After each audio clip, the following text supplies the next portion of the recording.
Chapter 10. The party soon split into two main groups. Vanessa took Tegan to meet her school and college friends, who by and large occupied the old servants' quarters, in particular the kitchen area. Atkins, despite his natural affinity for the servants' area, stayed with the doctor and Prior in the drawing room. Here, Prior's friends and associates gathered to drink sherry and whisky, and to try to ignore the vibrant beat of loud music emanating from the opposite end of the house. Atkins stuck close to the doctor, who seemed to have no trouble integrating himself into the proceedings, introducing them to complete strangers, and striking up interesting conversations where none had previously existed. Atkins felt out of place at two levels. First, he did not feel he had much in common with any of the people present, almost all of whom were contemporaries of Prior, and therefore rather older than himself, at least in terms of actual age, if not date of birth. Second, given that he was there, he felt he should be offering round a tray of drinks. To make matters worse, he understood very little of what was said. "You're a bit young for this room, aren't you?" the doctor asked a tall man in his late 20s out of the blue. He was wearing a smart suit and had a small moustache that was slightly more ginger than his brown hair. "So I think are you," the man replied. "I'm older than I look, though." The man nodded. "Neat costumes, by the way," he said to the doctor and Atkins with a straight face. "I didn't realise it was fancy dress." "Is it?" The doctor looked round. "I must have misread the invitation." The man laughed. "You'd probably fit in with Nessa's crowd better than I do. Not really my scene. But so long as she's happy." The doctor snapped his fingers. "James Norris, of course. Aubrey Prior mentioned you." Norris smiled. "The same. And you are?" The doctor introduced them both. "Oh, yes," Norris said. "Aubrey mentioned you. Says you knew the house before we got at it. Is that right?" "I spent some time here a while ago," Atkins offered. "And what do you think?" He leaned in closer, in mock conspiracy. "I should warn you that I was the architect before you comment." "I think it's terrific," the doctor said quickly. "Thank you, but I don't." "No?" "No. Competent. But Aubrey had some strange ideas about what he wanted, and I was young enough to go along with them rather than say they were silly. I suppose I was flattered he asked me, being so inexperienced. A bit more experience, and I'd have made a better job of it." The doctor smiled. "Keeping it in the family?" "God, no. I hardly knew Nessa when we started. Got to know Prior as I had an interest in Egyptology. Inherited a few worthless relics from an aunt years ago. Aubrey valued them for me. He's a real fanatic. Lives for it. Though he came to it rather late, I suppose." He finished his wine and toyed with the glass, twisting his fingers round the slender stem. "Got to know Nessa while we were having the work done. She was still at school. After we finished, I hung around. Got to know her rather better. And now you're engaged." "Yes." His face lit up. "Still can't quite believe it. Look, can I get you another drink or something? I'm having another glass." "Thank you," the doctor said. "Perhaps an orange juice or lemonade." "And you?" "Is there any single malt?" Atkins asked. He rather thought he might need it. Norris returned with their drinks a few minutes later. By then, the doctor was deep in conversation with an old school friend of Prior's, Leonard Cranwell. Norris waited long enough to be polite, then murmured his farewells and moved on to talk with someone else. Cranwell turned out to be a retired major. He was gruff but pleasant, and exuded common sense. Atkins was pleased to note that the military type seemed much the same as it had a century earlier. "Don't know why we kept in touch, really," Cranwell said. "Used to write when I was posted abroad. Knew Pryor's uncle a bit. Good chap. Terrible tragedy. Cancer of some sort. Aubrey was very cut up about it. Then, of course, his wife and all that." "Yes, of course. Vanessa's a lovely thing, though. Does him proud. Found a good lad in Norris, too, though he never saw service. Bit of an arty sort, but he'll muddle through, I dare say." "What was her mother like?" the doctor asked when he got a chance. Cranwell frowned. "Never met her. Don't think many of us did. They were married and having Vanessa before we knew about it. I didn't even know he'd met anyone till I heard about her death. Tragic." He grabbed a passing woman by the arm and guided her into their group. She struggled to keep her drink in the glass as she changed course. "Did you ever meet Aubrey's wife, Margaret?" "His wife's name was Margaret?" asked the doctor. "No," the woman smiled. "My name's Margaret. I don't know what her name was. It was all very quick. A lightning romance and a swift wedding. No, I never met her." The woman looked away into the distance. "She died in childbirth, poor thing. It must be terrible for Vanessa to know that. I didn't think it happened anymore." Tegan had enjoyed the evening enormously, meeting people of about her age and talking to them about everyday normal things like jobs, boyfriends, and the weather. She was just wishing Vanessa a happy birthday when the doctor and Atkins arrived. "We weren't sure we really fit into the other group," the doctor said, "so we thought we'd try this one." "Well, you're more than welcome. Help yourself to drinks." Vanessa waved to the kitchen table, which was covered in bottles and cans. Some of them still had liquid in. "I like your ring," the doctor said. "I didn't notice it earlier. Was it a present?" Vanessa smiled. "Yes, isn't it lovely? Dad gave it to me this morning." "Congratulations, by the way," the doctor said, looking closer at Vanessa's hand. "May I see?" "Of course." She held her left hand out so that he could examine the large ring better. "I don't usually like Dad's Egyptian stuff, but this is different. It feels so old and full of wisdom, you know." "Thank you." The doctor stepped back, motioning for Tegan to take a look at the ring. It was made of heavy gold, inset with a large pale blue stone. As she peered into it, Tegan could see tiny flaws in the ancient gem. 7 tiny dots, or imperfection, forming a pattern that seemed vaguely familiar. "It's," she began in surprise. "Beautiful," the doctor finished for her. Tegan looked at Atkins, and he gave a slight nod. He had recognized the stone too. When Tegan had first seen it, the ring had lain on a small red velvet cushion, in the tomb, beside Nissa's sarcophagus. "Is it important?" Atkins asked, as they trooped up towards their rooms as the party drew to a muddled close some time later. "Probably not," the doctor said. "It's a nice present for a beautiful young woman, that's all." He pointed up the stairway to the ceiling of the floor above. There was a small skylight set against the outside wall of the house. "Remind me to ask Norris what that's for," the doctor said. "Seems like an odd addition. What do you think, Tegan?" Tegan did not answer. She thought she had drunk too much, and it didn't help that the outer wall she was leaning against as she went upstairs seemed to be sloping at an odd angle. But then that was nothing compared to the Mexican wave the ceiling was doing. "That thing's sharp," complained Norris, not for the first time. He pushed Nessa's hand away. "I know it was a present, but can't you take it off for a bit? At least whilst we're in bed." "I like it," she said.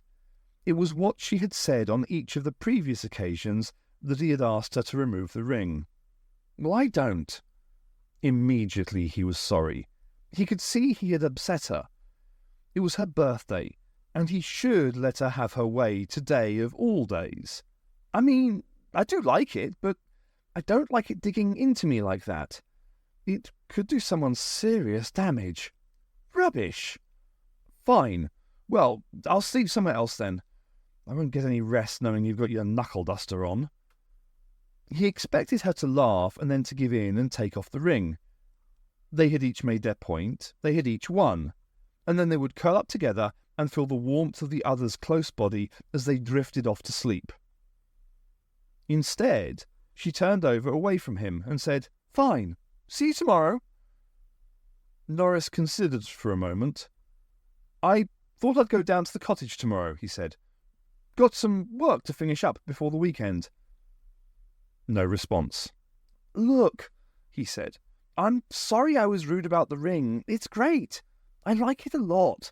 And it's a wonderful present. But it hurt me, okay? Just take it off for a while, She turned towards him, her eyes flaring. "No!" she shouted, and pushed him away. Norris rolled back, surprised. He edged his way out of bed and looked back at Vanessa. She was still glaring at him, her body curled up like a cat ready to spring. "Fine," he said. "I can't cope with you when you're in a mood like this. I might as well go now." She said nothing as he got dressed. He paused in the doorway. "I'll call you tomorrow," he said. "I love you." The sound of the car woke Tegan from her feverish sleep. Her mouth was dry, and she was sober enough to know she needed a drink of water or she would have a hangover the next day. She tugged on a t-shirt Vanessa had lent her and creaked down the stairs, hoping she could remember the way to the kitchens. It was not until she had taken her third wrong turning that it occurred to her she could have got a glass of water from the bathroom. The corridor looked exactly like the way to the kitchen. It also looked exactly like the previous corridor, and the one before that. Neither of them had taken Tegan where she wanted, or expected. This one was no exception. She exhaled loudly, and in desperation flung open a door she knew was not going to take her where she wanted to go. She was right. But as she stepped into the dark room to pull the door shut again, the pale light from the passageway fell across a bookcase just inside the room. Tegan stood poised on the threshold, and as her eyes adjusted to the dark, she could see more bookcases and cabinets arranged around the walls. And the room smelled. It was a dry, musty smell. The smell of a place not dusted for years and unoccupied for longer. Intrigued, Tegan felt round the wall inside the door until she found the light switch. The light seemed filtered through the specks of dust that hung in the air, and Tegan's fingers were coated with a sheen of grimy black from the switch. The dust was catching in her dry throat now, and she was even more desperate for some water. She did not venture further into the room. As she had seen, bookcases lined the walls. The uncurtained windows were smeared with dirt and grime, reflecting an imperfect darkened image of the room back at Tegan. A murky image of herself stood poised in the doorway. The centre of the room was dominated by a large reading table, like the one in the library. The rest of the floor space was almost covered with boxes and piles of magazines, journals, and books. Everything was layered with dust. Tegan glanced along the nearest bookcase, reaching out and wiping the labels on the shelves. One had been attached with sticky tape that was now so yellow and brittle that it flaked away as Tegan's hand touched it. The label fluttered to the floor, but Tegan's attention was on the other labels and the titles of the books. One shelf was labelled Jackson Laboratory from 1929. One of the larger volumes on the shelf was titled The Lane List of Named Mutation and Alleles of Polymorphic Loci of the Mouse. Most of the others were too dusty to read the spines. Tegan looked down at the piles of papers and magazines. Here was a set of the Journal of the Reticuloendothelial Society. There was a pile topped by Volume 10 of the Revista Brasileira de Genetica. She shook her head and turned to leave. Her hand was on the light switch when she saw the rows of specimen jars. She was already in the process of turning out the light as she began to realize what the shapes floating inside the discolored fluids might be. She was trying to think of an excuse not to switch the light back on again when a car went by on the road outside. The headlights flashed across the ceiling of the room, and Tegan pulled the door shut behind her. She concentrated on finding the kitchen, tried to dispel the memory of what she had just seen as the after-effects of the party. In the reassuring light of day, that would probably be how she would remember it. After a few minutes, she had managed to retrace her steps to the stairs. Starting again from there, she found the kitchen almost at once. Relieved, she downed 3 tumblers of water straight off. It made her throat feel better, cool and moist. But she could feel the water sloshing around in her stomach, and that made her feel a bit queasy again. You can't win, she decided, as she refilled the tumbler to take back to bed. As she turned the tap off, Tegan heard movement outside in the corridor. "Hello?" she called, catching sight of a figure as it passed. There was no answer. By the time Tegan got to the door, the figure had reached the end of the corridor. It was Vanessa, dressed only in a plain white ankle-length nightgown. She turned the corner and disappeared from sight without looking back. Tegan shrugged, probably in the same state as she was. Vanessa's eyes were wide and blank as she unlocked the back door. Her movements were slow and measured, as if she were underwater. She drew back the bolt and slowly opened the door. "Thank you, my child." Sadan Rasul stepped into the house. Vanessa did not react. Her eyes remained set and unseeing. "And now you will take me to the basement room." Vanessa nodded slowly, then turned and set off down the corridor. Rasul followed close behind. In his hand he carried a small stone statuette. It was about 8 inches long, the features picked out in gold against the black of the stone. It was a likeness of the jackal Anubis, god of the dead. Sir John Mapleton did his final round of the antiquities room before locking up. His collection was vast, one of the largest in Europe. He could remember where and when he had acquired every single piece, and usually how much he had paid for it. Someone had been round the previous week suggesting he catalogue it all on computer, but Mapleton didn't need a computer. He had a complete catalogue in his mind. He flicked a speck of dust from the top of one of the display cases and turned off the main lights. Moonlight streamed in through the windows, down one side of the room, throwing strange shadows across the floor. Somewhere behind him a door banged, but Mapleton ignored it. He was staring across the room. In the centre of the room, a single display case still glowed. He must have forgotten to turn off the lamp. Inside, the heavy bracelet he had paid too much for at Sotheby's many years previously rested propped up at an angle on a perspex stand. The scarab beetle on the top glowed blue in the faint light. He made his way carefully over to the case, picking his way through the shadows which seemed to twist and turn as he approached. He was halfway across the room when the moon went behind a cloud, and he realized that when he switched out the light in the case, he would be in utter darkness. He cursed quietly and turned to make his way back to the main switches. But then he stopped and looked back at the case. He was sure he had turned the lamp off. In fact, now he came to look, it seemed as though the illumination emanated from the bracelet itself, rather than the spotlight in the base of the cabinet. He frowned, took a step forward, and collided with something solid. In the faint blue glow of the bracelet, he could just make out the edges of the huge shape beside him. Odd. There was no cabinet here. Mapleton reached out to feel what it was, and his hand closed on what felt like coarse linen. He shook his head and rubbed at the material.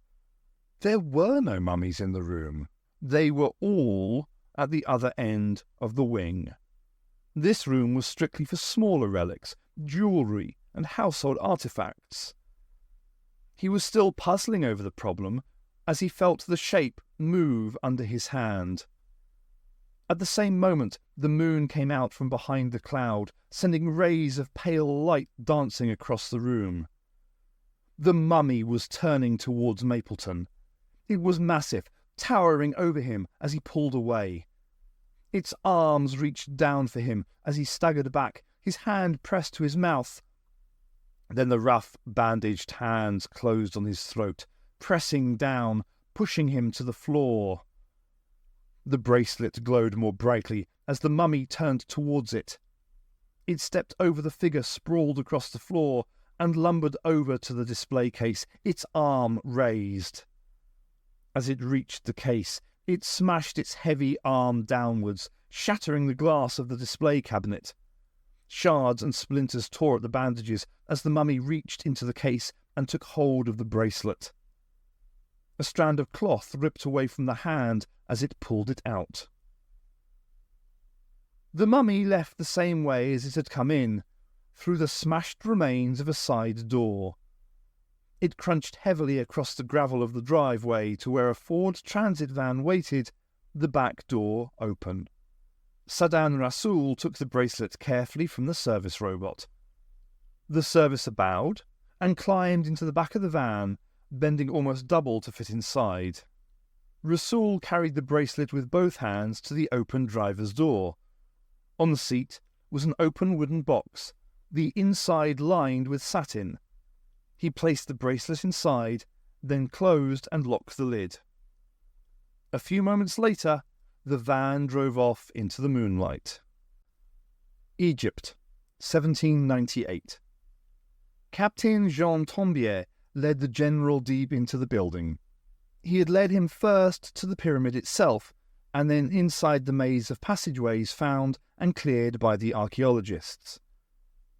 The general had carefully avoided the rubble, which still littered the floor, and had seemed unperturbed when a swarm of bats swept past them, squealing in rage. He followed Tombier in near silence towards the heart of the pyramid, blazing torch held high so that he could see the magnificence of the edifice, could marvel at the colour and intricacy of the graphics on the walls. Now they stood at last outside the king's chamber, the centre of the pyramid. "We are here, sir," Tombier made to enter the chamber, but he felt the general's hand on his shoulder, pulling him back. "I think not, Jean," the general said. "This I must see alone." He smiled in the gloom and patted Jean's shoulder. Then he turned and was gone. Tombier waited for what seemed like hours. At first he could hear the general's boots ringing on the stone floor of the chamber. But after a while the sound stopped, and he was alone with his breathing and his thoughts. His torch was burning low. If they did not start back soon, they would not have enough light to find their way to the entrance. Tombier bit at his lower lip and weighed up the unpleasant alternatives. Risk having to grope out of the pyramid in darkness, past the fallen rubble and the bats, round the sudden holes in the floor that dropped away forever, or brave the general's wrath if he disturbed him without good cause. He was reaching the point where he thought he had good cause, when there was a sudden blaze of light from inside the chamber. Brilliant whiteness blazed out into the corridor and imprinted a negative image of the doorway on Tombier's retina. "Sir!" he shouted. "General!" and stumbled towards the doorway. He collided first with the wall, and then, just as his eyes fought to readjust, with the general as he left the chamber. What was it, sir? What happened? What did you see?" Even in the dim light, his sight washed out by the sudden flash, Tombiere could see that the general was pale as death. His hand shook as he pushed his hair out of the way. He seemed to notice, and pushed it inside the front of his jacket. "Nothing," he said eventually. "I saw nothing." "Nothing? But the light I saw—" "I tell you there was nothing. Nothing happened here. If anyone asks, I went into the chamber, stayed a few moments, then left." Tombiere stared at him. He would not question the orders of his general, but clearly something was wrong. The general clapped him on the back and tried to smile. Instead, his mouth stretched into a grimace. "One day, perhaps, I will tell you about it. One day I may be able to discuss it with you over a cognac while armies burn behind us. One day, perhaps. But not today." He turned and looked back towards the entrance to the chamber. "No," he said softly. "Not today." Tombiere led the way out of the Great Pyramid in silence. It was the only time that he saw Napoleon Bonaparte afraid.